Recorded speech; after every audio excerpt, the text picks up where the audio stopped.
पंछियों की कुछ ऐसी डरावनी आवाजें जिनको सुनकर आपकी भी पैंट गीली हो जाएगी। तो लाइक और सब्सक्राइब कर दो अगर आपको भी ये कैट क्यूट लगी। नंबर 1 शोबिल। इसकी आवाज को सुनकर आपको ऐसा लगेगा जैसे कहीं पर खतरनाक बंदूक चल रही हो।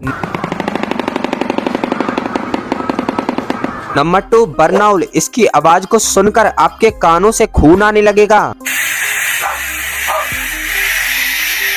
और आपको इनमें से सबसे डेंजरस आवाज कौन सी लगी नीचे कमेंट्स में बताना।